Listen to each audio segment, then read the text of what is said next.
Well, I am joined by the Home Secretary, Theresa May. Good morning to you. Good morning, John. Can I put to you a little scenario sketched out this morning by Fraser Nelson, who says this. You imagine a couple of men working next to each other in a factory. One of them rents privately, the other one rents housing association property. The housing association man, he's offered a massive discount on his house, up to 102,000 in London, 77,000 outside. He's obviously delighted.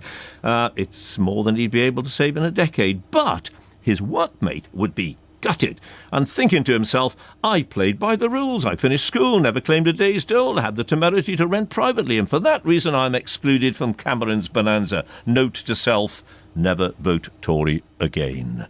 What do you say to that man? Well, what I say to that is that actually that doesn't mean that we shouldn't give that opportunity to the housing association tenant. I think this is an important policy, and it's an important policy which does show what a Conservative government would be about for the future, which is about securing people's futures. 1.3 million families will now have an opportunity to get the right to buy at a discount and to own their own home who wouldn't previously have been able to do that. And so I think it is important. It shows that a party that is looking at securing people's future at every stage of their life. Their future is already secure. They're in homes, housing association homes that are secure. The difference is that they don't own them. They can, if they wish, buy part of them anyway, but they don't own them. But that is the only difference. And many of them will wish to own their own home and perhaps not be in a position to be able to do that. But under our policy, they will be able to do that. And what about all those who wish to own their own homes and live in private rented accommodation, paying, in some cases, fairly extortionate rents? What about all of those people? Are they not going to feel just a little aggrieved? Well, but what you're saying to me, John, is that we shouldn't offer one group of people this opportunity unless we're able to offer it not if it disadvantages the other group, no. But there will be people who will be in the private rented sector. But what we're saying is there are people who are in housing association properties who we will say you can have this right to buy. And of course, people make different choices. Some people will be in rented accommodation who don't want to buy. Some people will be in rented accommodation and in due course will be looking to in private rented accommodation and in due course will be looking to buy.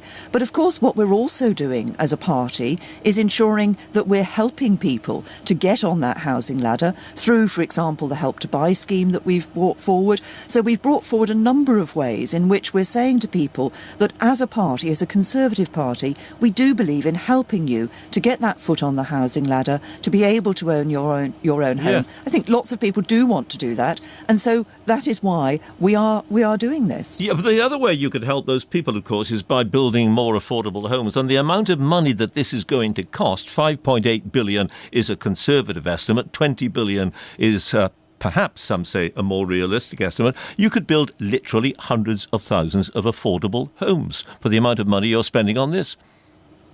Well, first of all, I don't recognise the figures that you've set out there. I mean, well, the Housing Federation figures.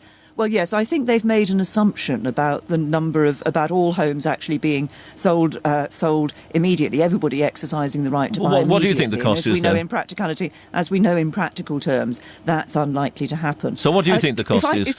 Well, let me come on to a figure, because I'll tell you the figure that we're aiming to raise each year by the way in which we're going to be able to well, no, the figure that matters, with respect, the figure that matters here is the net cost of this scheme, because obviously you have to compensate the housing associations for having to sell their houses way below the market rate. So how much is that going to cost?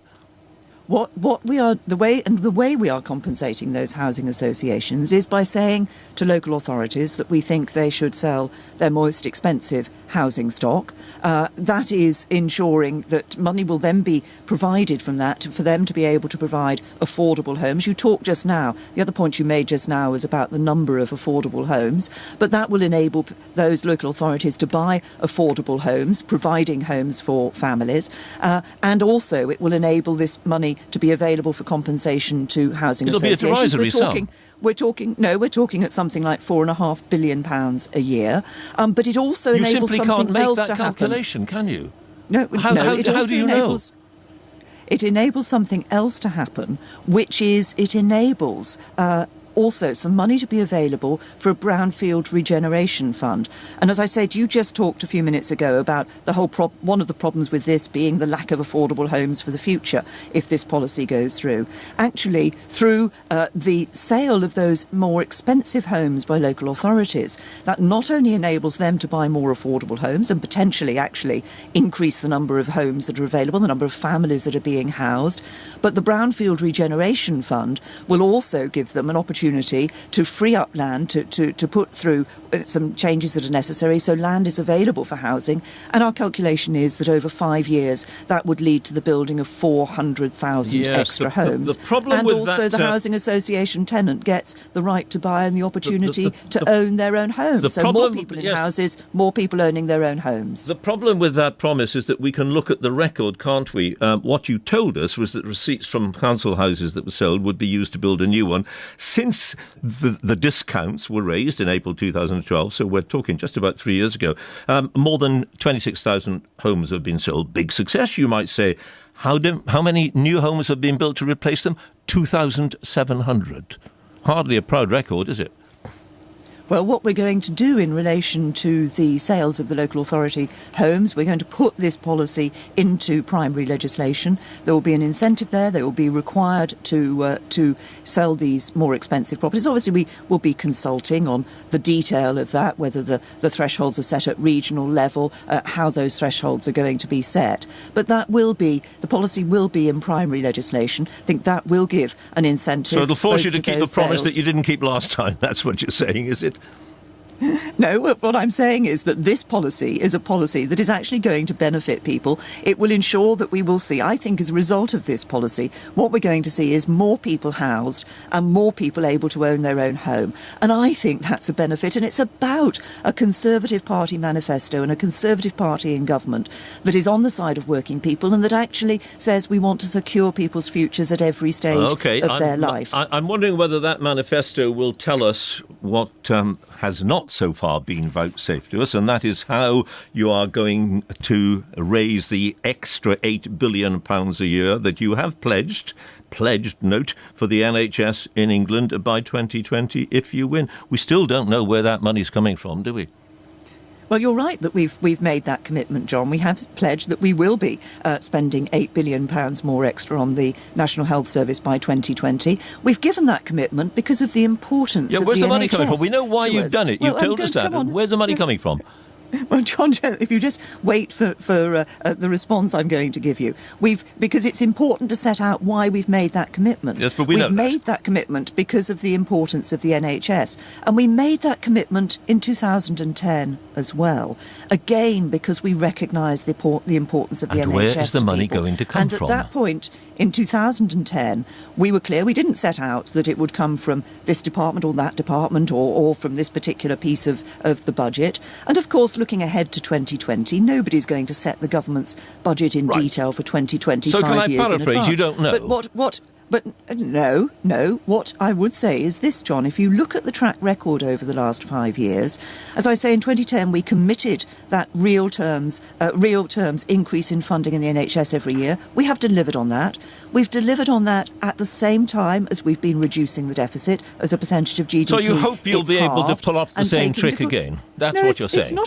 It's not about hoping, John. Well, it's about competent. The OBR thinks it is. The OBR doesn't know how it's going to work.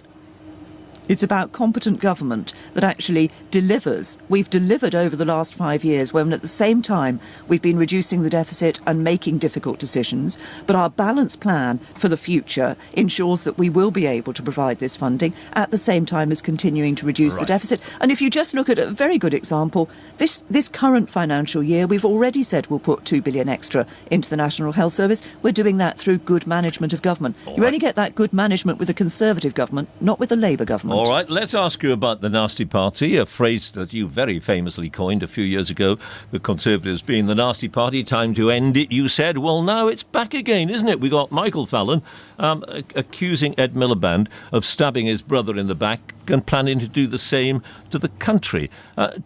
Isn't that nasty? I mean, whatever else it may be, it's nasty, isn't it?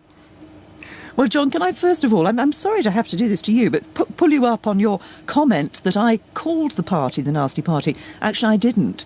What I said was that was what some other people called the Conservative Party. I think that was an important point to make at the time. I said you coined the phrase. Well, you coined the phrase, which you did. I mean, I thought you were rather proud of having done so. Well, I think it was an important thing to have done at the time. I think it was absolutely right to have done it. I was paying you a great compliment, Home Secretary. That's what I was doing. Anyway, let's get back to the question, which is, we've got a repeat of it now, haven't we? The nasty party is back. No. That's what I'm saying, with Michael Fallon using that rather unpleasant expression, indeed extremely unpleasant expression, and as it happens, inaccurate. He didn't stab him in the back, he stabbed him in the front, if he stabbed him at all. No, it is the description that I said other people used for the party then is not back. What is at the heart of what Michael Fallon was talking about, I think, was a very important point. No, but I'm asking you about his phrase. Yeah, well, I'm just going to comment on that because I think the character of the individual who is Prime Minister, of the person who's in charge of making decisions on matters like the nuclear deterrent, is very important. And of course, when we come to that issue of the nuclear deterrent, it's only the Conservative Party that is committed to ensuring that what we are doing. That isn't the point I'm making, as you well know. I mean, look, let's put it like this: if you were to run for the leadership of your party, with the ambition of one day becoming Prime Minister, and you were to run against some of your colleagues, and after all, David Cameron put your name in the frame, didn't he, when he said there was people already out there perfectly capable of running the party after he departs, would you be stabbing your colleagues in the back by running against them? Well, John, first of all, in relation to that whole issue, there's only one contest and one choice of leader that is important at the moment, and that is the choice between who's going to... It's the choice that will be before the British people on the 7th of May, and that's a very clear choice between David Cameron and Ed Miliband in number 10 Downing Street.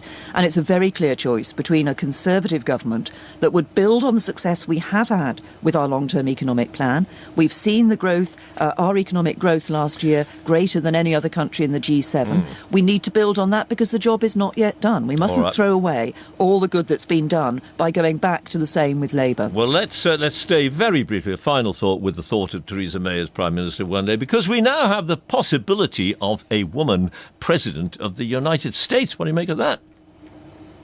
Well, I think it's very interesting to see what's going to be happening in the United States. I mean, obviously, there's been speculation for some time as to whether Hillary Clinton would be running. She's now obviously said that she is a candidate, and as a former senator and a former Secretary of State, obviously, she has considerable experience in government. Encouraged you, has it?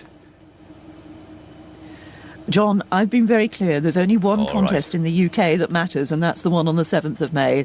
Key choice for everybody. Do they want Ed Miliband or David Cameron in number 10 Downing Street? Theresa May, many thanks.